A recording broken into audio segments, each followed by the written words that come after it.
Chapter 1, Aircraft Structure. Introduction. An aircraft is a device that is used or intended to be used for flight according to the current Title 14 of Code of Federal Regulations 14 CFR Part 1. Definitions and abbreviations.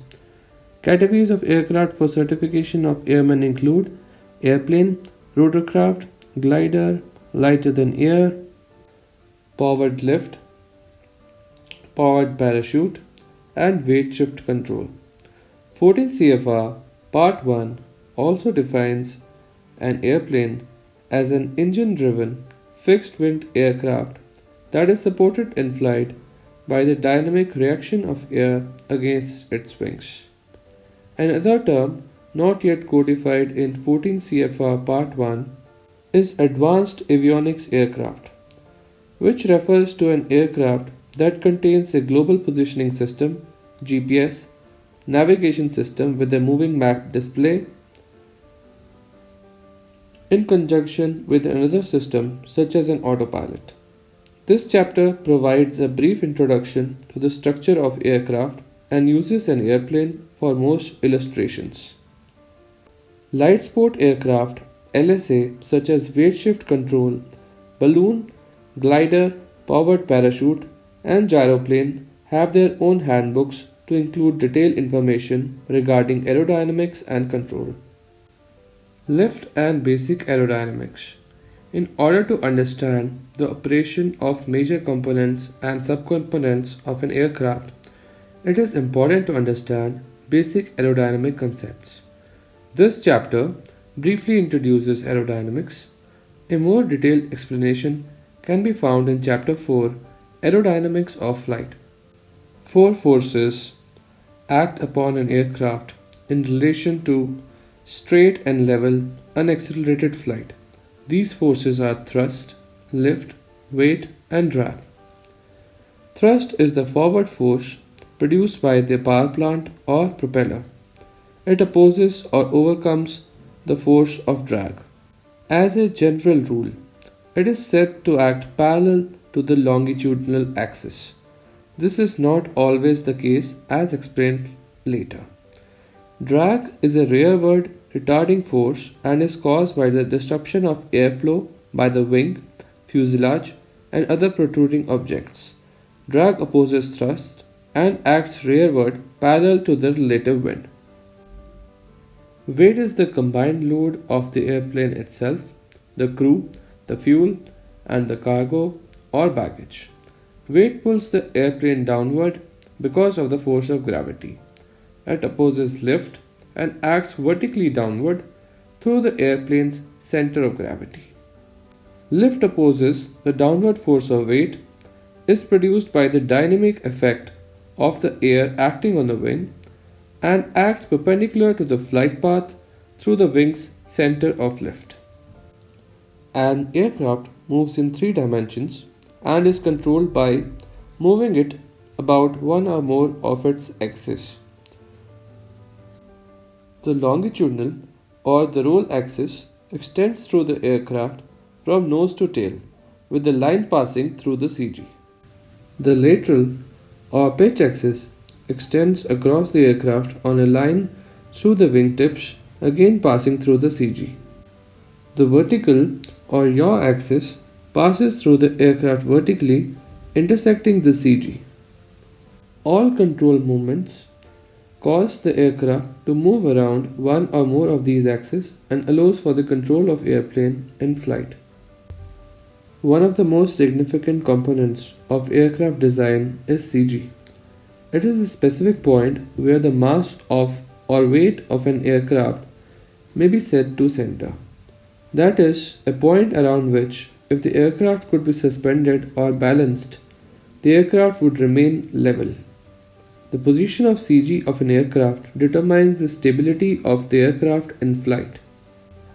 As the CG moves rearward towards the tail, the aircraft becomes more and more dynamically unstable.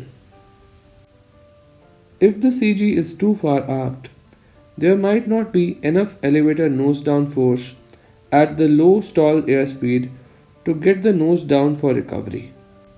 In aircraft, With fuel tanks situated in front of the CG, it is important that the CG is set with the fuel tank empty. Otherwise, as the fuel is used, the aircraft becomes unstable. The CG is computed during initial design and construction and is further affected by the installation of onboard equipment, aircraft loading, and other factors. If the CG is too far forward, there will not be enough elevator nose of force to flare the airplane for landing.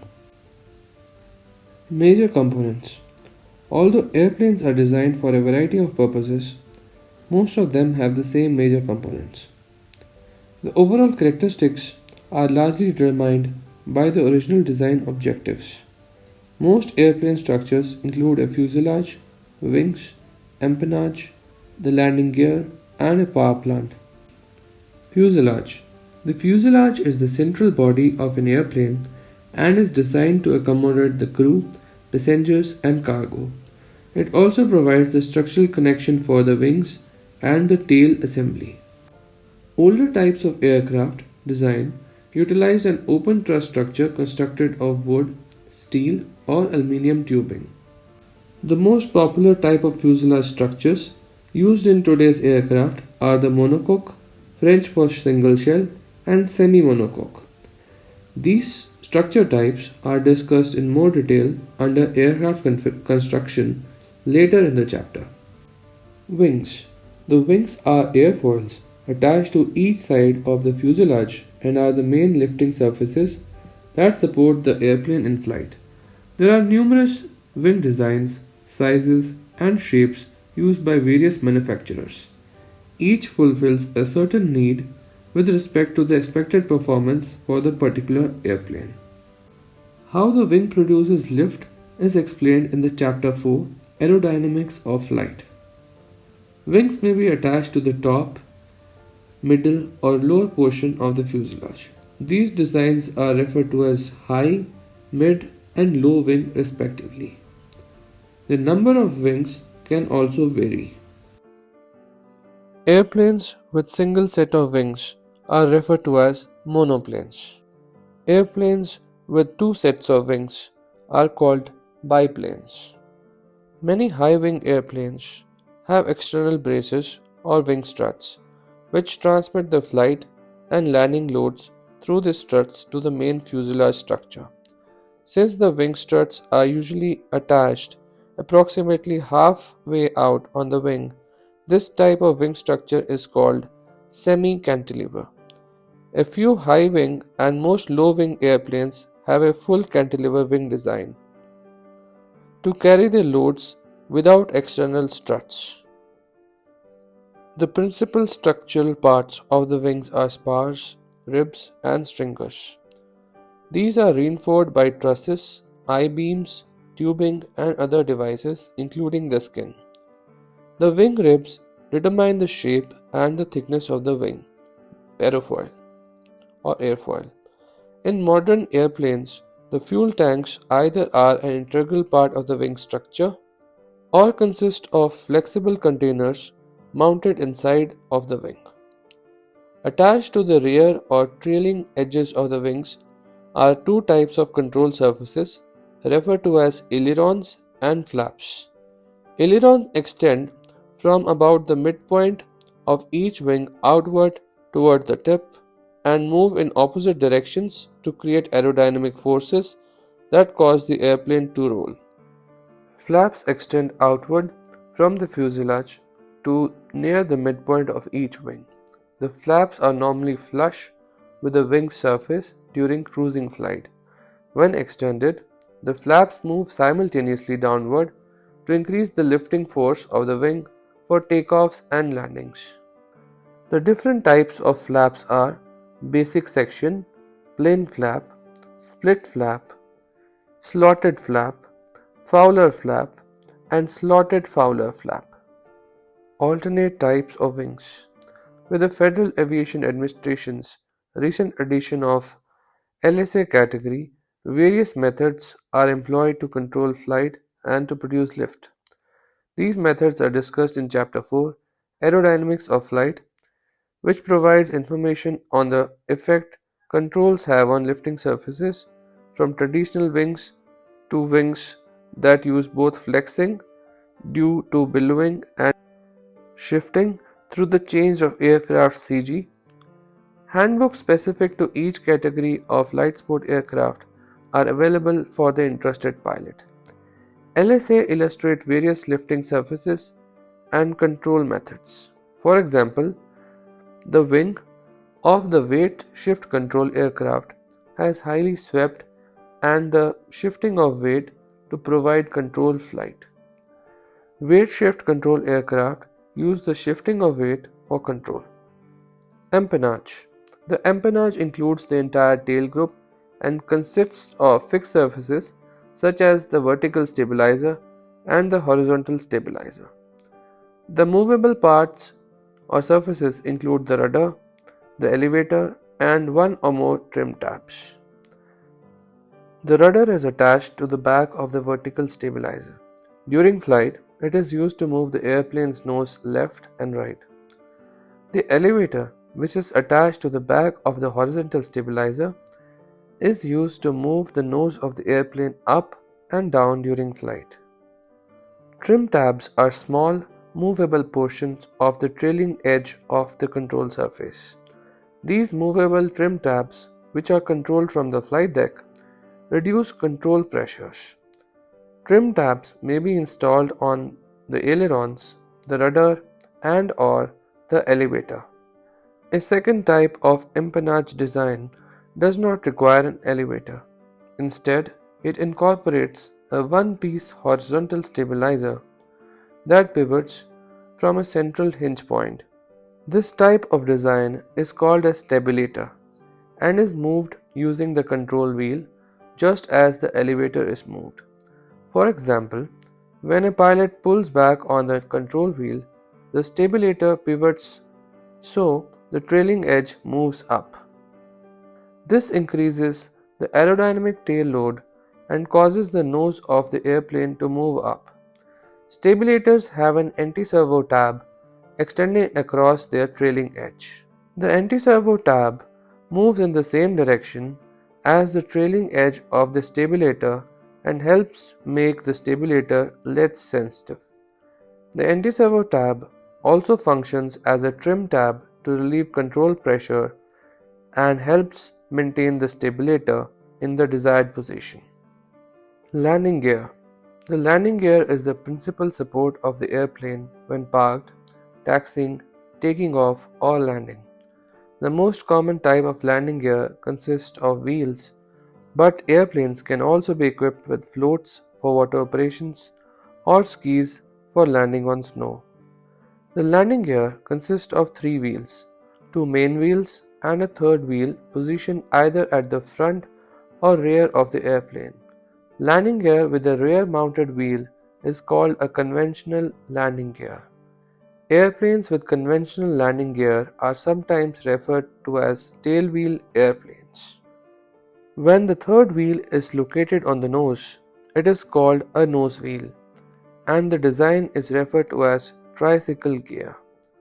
A steerable nose wheel or tail wheel permits the airplane to be controlled throughout all operations while on the ground. Most aircraft are steered by moving the rudder pedals, whether nose wheel or tail wheel. Additionally, some aircraft are steered by differential braking. Types of landing gear: floats, skis, and wheels. The power plant. The power plant usually includes both the engine and the propeller. The primary function of the engine is to provide the power to turn the propeller. It also generates electrical power, provides a vacuum source for some flight instruments, and in most single-engine airplanes provides a source of heat for the pilot and passengers. The engine is covered by a cowling or a nacelle, which are both types of covered housings. The purpose of a cowling or a nacelle is to streamline the flow of air around the engine and to help cool the engine by ducting air around the cylinders. The propeller, mounted on the front of the engine, translates the rotating force of the engine into thrust, a forward acting force that helps move the airplane through the air. The propeller may also be mounted on the rear of the engine in a pusher type aircraft. A propeller is a rotating airfoil that produces thrust through aerodynamic action. A low pressure area is formed at the back of the propeller's airfoil, and a high pressure is produced at the face of the propeller, similar to the way lift is generated by an airfoil used as a lifting surface or wing. This pressure differential pulls air through the propeller, which in turn pulls the airplane forward. There are two significant factors involved in the design of a propeller which impact its effectiveness. The angle of a propeller blade, as measured against the hub of the propeller, keeps the angle of attack relatively constant along the span of the propeller blade, reducing or eliminating the possibility of a stall. The pitch is defined as the distance a propeller would travel in one revolution if it were turning in a solid. These two factors combine to allow a measurement of propeller's efficiency. Propellers are usually matched to a specific aircraft power plant combination to achieve the best efficiency at a particular power setting, and they push or pull depending on how the engine is mounted. Subcomponents. The subcomponents of an airplane include the airframe, electrical system, flight controls, and brakes. The airframe is the basic structure of an aircraft and is designed to withstand all aerodynamic forces as well as the stresses imposed by the weight of the fuel, crew, and payload. The primary function of an aircraft electrical system is to generate, regulate, and distribute electrical power throughout the aircraft. There are several different power sources on the aircraft to power the aircraft electrical systems. These power sources include engine-driven alternating current AC generators, auxiliary power units, and the external power. The aircraft's electrical power system is used to operate the flight instruments, essential systems such as anti-icing, etc., and passenger services such as cabin lighting. The flight controls are the devices and systems which govern the attitude of an aircraft and, as a result, the flight path followed by the aircraft. In the case of many conventional airplanes, the primary flight controls utilize hinged, trailing edge surfaces called elevators for pitch, ailerons for roll, and rudder for yaw. These surfaces are operated by the pilot in the flight deck or by an automatic pilot or autopilot. Airplane brakes consist of multiple pads, called caliper pads, that are hydraulically squeezed towards each other with a rotating disc, called a rotor, between them. The pads place pressure on the rotor, which is turning with the wheels. As a result of the increased friction on the rotor, the wheels inherently slow down and stop turning. The discs and brake pads are made either from steel, like those in a car, or from a carbon material that weighs less and can absorb more energy. Because the airplane brakes are used principally during landings and must absorb enormous amounts of energy, their life is measured in landings rather than miles. Types of aircraft construction. The construction of aircraft fuselages evolved from the early wood truss structural arrangements to the monocoque shell structures to the current semi-monocoque shell structures. Truss structure. The main drawback of the truss structure is its lack of a streamlined shape. In this construction method, lengths of tubing called longerons are welded in place to form a well-braced framework. Vertical and horizontal struts are welded to longerons to give the structure a square or rectangular shape when viewed from the end. Additional struts are needed to resist the stress that can come from any direction. Stringers or bulkheads or formers are added to shape the fuselage and support the covering. As technology progressed, aircraft designers began to enclose the truss members to streamline the airplane and improve performance. This was originally accomplished with cloth fabric, which eventually gave way to the lightweight materials such as aluminum. In some cases, the outside skin can support all or major portion of the flight loads. Modern aircraft, most modern aircraft use a form of this stressed skin structure known as monocoque or semi-monocoque construction. Monocoque. Monocoque construction uses stressed skin to support almost all loads like an aluminum beverage can. Although very strong, monocoque construction is not highly tolerant to deformation of the surface. For example, an aluminum beverage can supports considerable forces at the ends of the can, but if the side of the can is deformed slightly while supporting a load, it collapses easily. Because most of the twisting and bending stresses are carried by the external skin rather than an open framework, the need for internal bracing was eliminated or reduced, saving weight and maximizing space. One of the notable and innovative methods for using monocoque construction was employed by Jack Northrop. In 1918, he devised a new way to construct a monocoque fuselage used for the Lockheed S-1 Racer. The technique used two molded plywood half shells that were glued together around wooden hoops or stringers. To construct the half shells, rather than gluing many strips of plywood over foam, three large sets of spruce strips were soaked with glue and laid in a semicircular concrete mold that looked like a bathtub. Then, under a tightly clamped lid, a rubber balloon was inflated in the cavity to press the plywood against the mold. 24 hours later, the smooth half shell was ready to be joined to another to create a fuselage. The two halves were each less than a quarter-inch thick. Although employed in the early aviation period, monocoque construction would not re-emerge for several decades due to the complexities involved. Everyday example of monocoque construction can be found in the automobile manufacturing, where the unibody is considered standard in manufacturing. Semi-monocoque. Semi-monocoque construction, partial or half or one half, uses a substructure to which the airplane's skin is attached.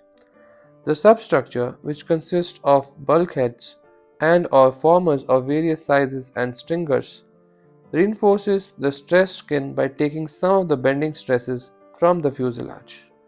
The main section of the fuselage also includes wing attachment points and a firewall. On single-engine airplanes, the engine is usually attached to the front of the fuselage.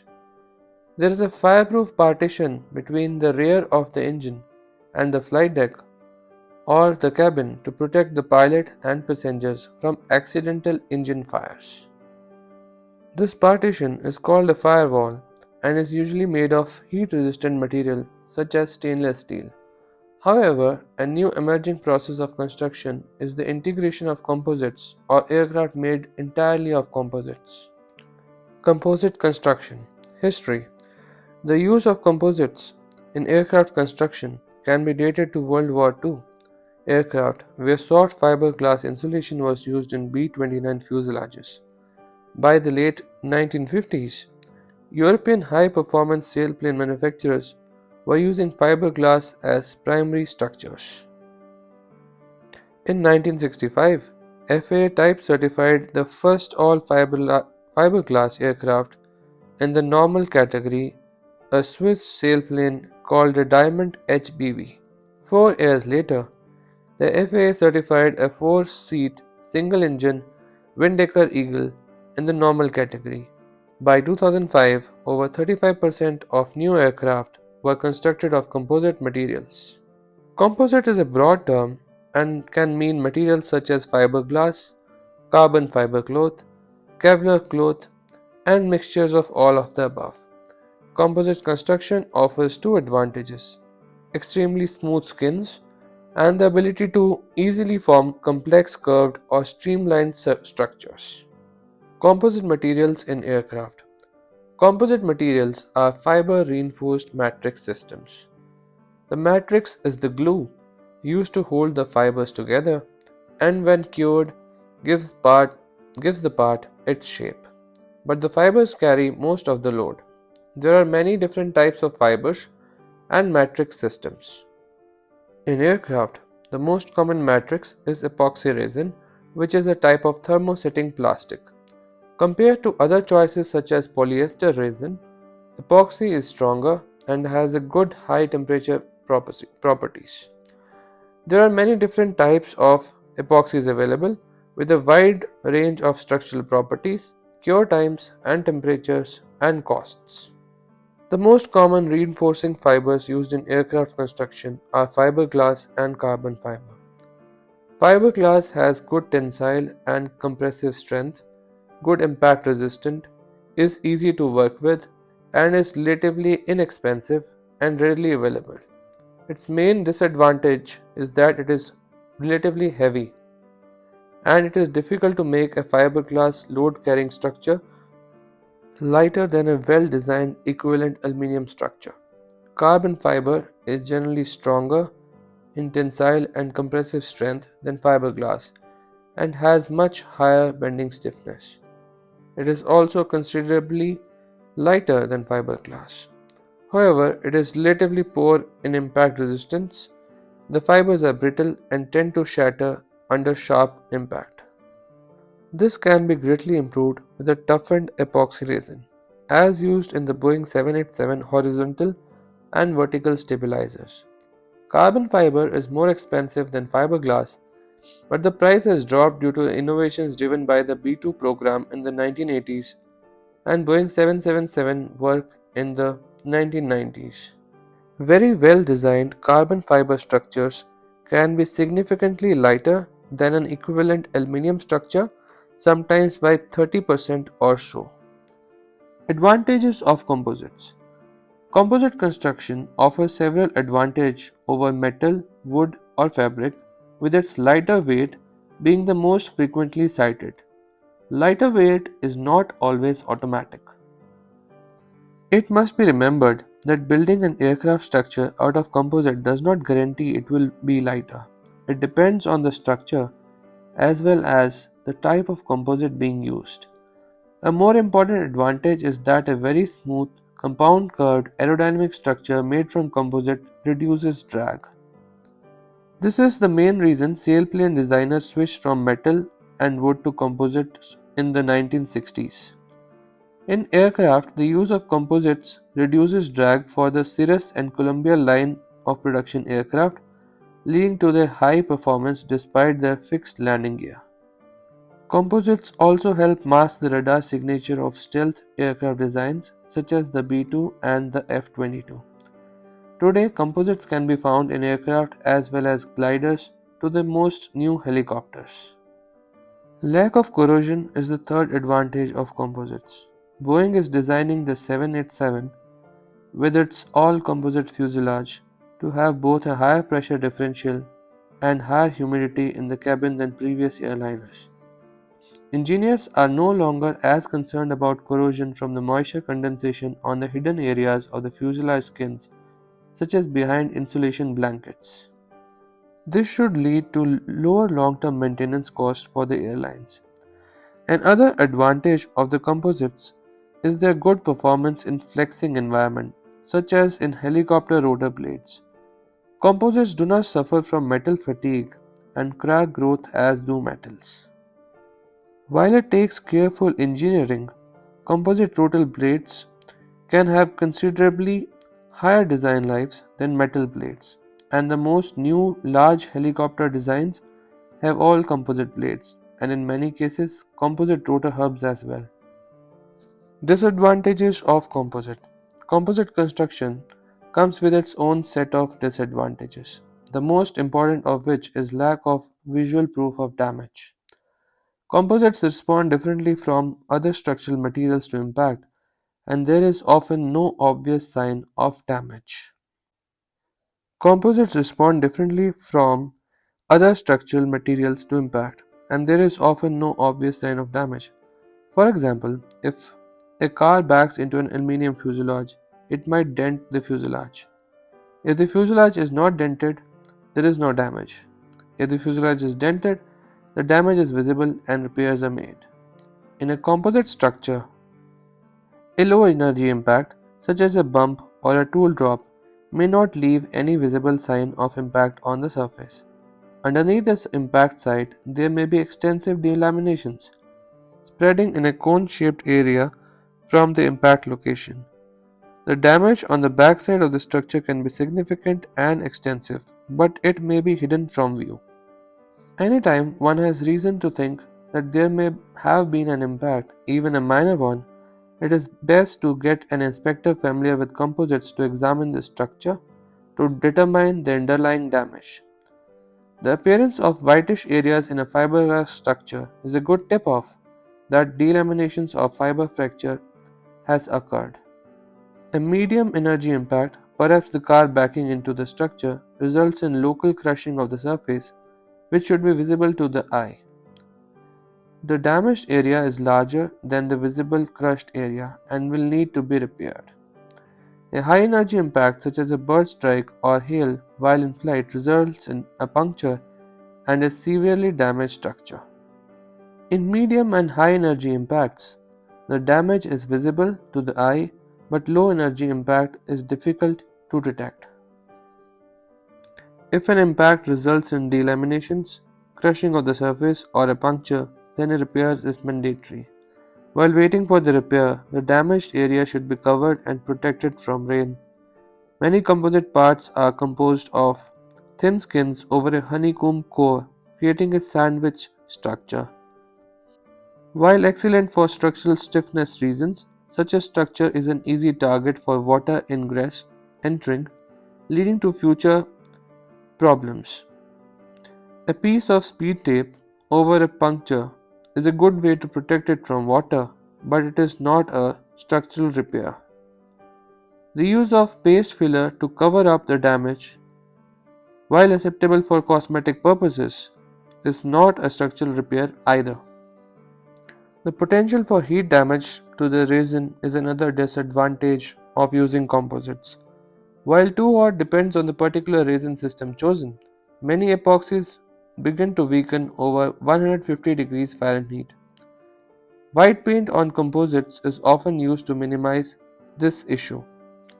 For example, the bottom of the wing that is painted black facing a black asphalt ramp on a hot, sunny day can get as hot as 220 degrees Fahrenheit. The same structure painted white rarely exceeds 140 degrees Fahrenheit. As a result, composite airplanes often have specific recommendations on allowable paint colors. If the airplane is repainted, these recommendations must be followed. Heat damage can also occur due to a fire. Even a quickly extinguished small brake fire can damage bottom wing skins, composite landing gear legs, or wheel bands. Also, chemical paint strippers are very harmful to composites and must not be used on them. If paint needs to be removed from composites, only mechanical methods are allowed, such as gentle grit blasting or sanding. Many expensive composite parts have been ruined by the use of paint stripper, and such damage is generally not repairable. Fluid spills on composites. Some owners are concerned about fuel, oil, or hydraulic fluid spills on composite surfaces. These are generally not a problem with modern composites using epoxy resin. Usually, if the spill doesn't attack the paint, it won't hurt the underlying composite. Some aircraft use fiberglass fuel tanks, for example, in which the fuel rides directly against the composite surface with no sealant being used. If the fiberglass surface or structure is made with some of the more inexpensive types of polyester resin, there can be a problem when using autogas with ethanol blended into the mixture. The more expensive types of polyester resin as well as epoxy resin can be used with autogas as well as 100-octane aviation gas or avgas and jet fuel.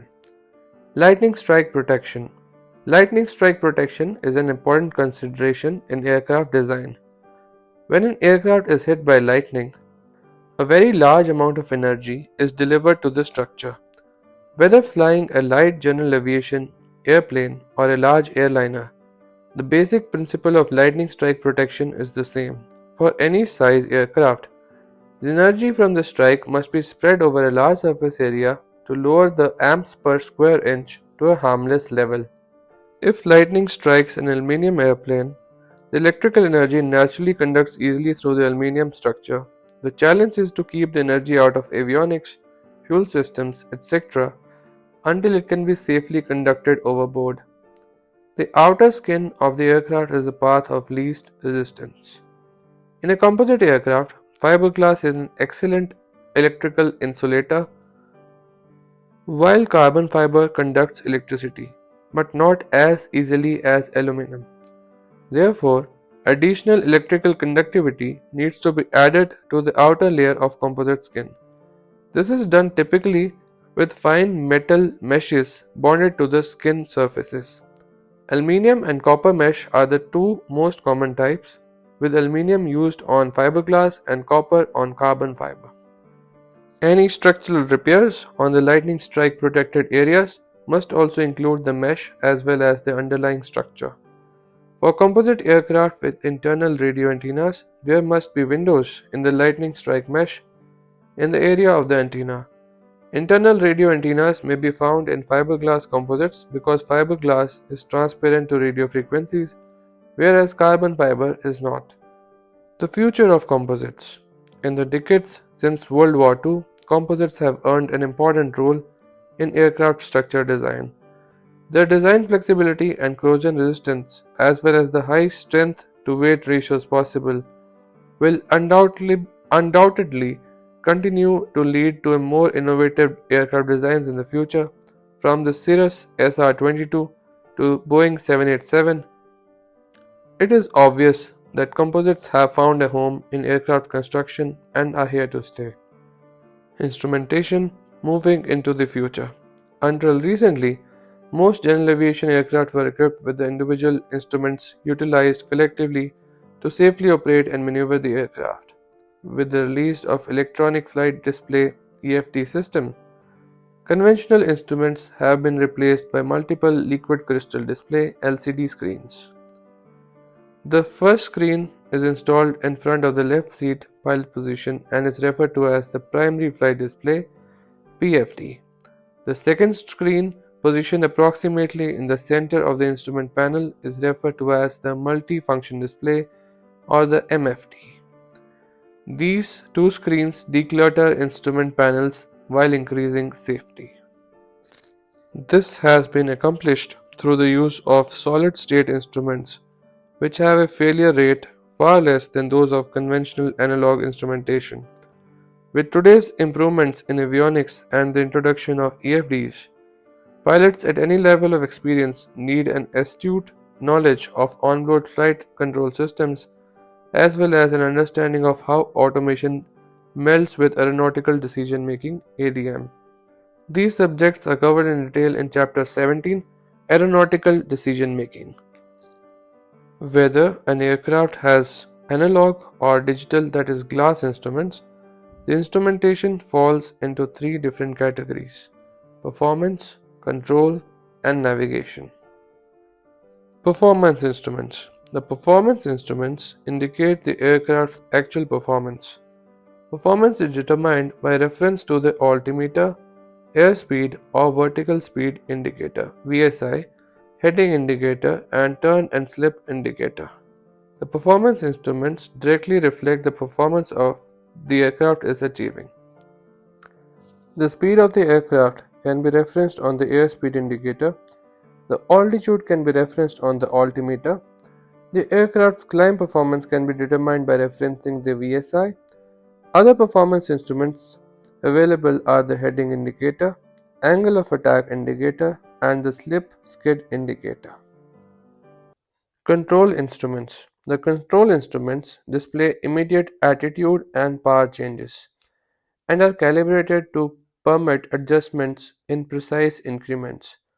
The instrument for attitude display is the attitude indicator.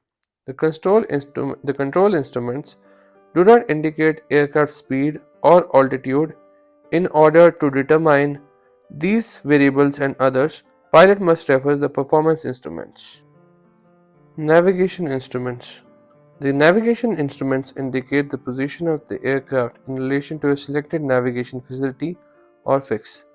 This group of instruments includes various types of course indicators, range indicators, glide slope indicators, and bearing pointers.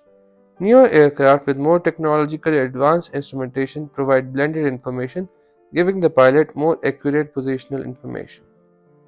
Navigation instruments are comprised of indicators that display GPS, very high frequency VHF omnidirectional radio range (VOR), non-directional beacon (NDB), and instrument landing system (ILS) information. The instruments indicate the position of aircraft relative to a selected navigation facility or fix. They also provide pilotage information so that the aircraft can be maneuvered to keep it on a predetermined path. The pilotage information can be in either 2 or 3 dimensions relative to the ground-based or space-based navigation information. Global Positioning System (GPS). GPS is a satellite-based navigation system composed of a network of satellites placed into orbit by the United States Department of Defense (DoD). GPS was originally intended for military applications, but in the 1980s, the government made the system available for civilian use. GPS works in all weather conditions, anywhere in the world, 24 hours a day. A GPS receiver must be locked into the satellite signal of at least 3 satellites to calculate a 2D position or two-dimensional position, latitude and longitude, and track movement. With 4 or more satellites in view, the receiver can determine the user's three-dimensional position, latitude, longitude, and altitude. Other satellites must also be in view to offset signal loss and signal ambiguity. The use of GPS is discussed in more detail in Chapter 15, Navigation. Additionally, GPS is discussed in Aeronautical Information Manual (AIM). Chapter Summary. This chapter provides an overview of aircraft structures.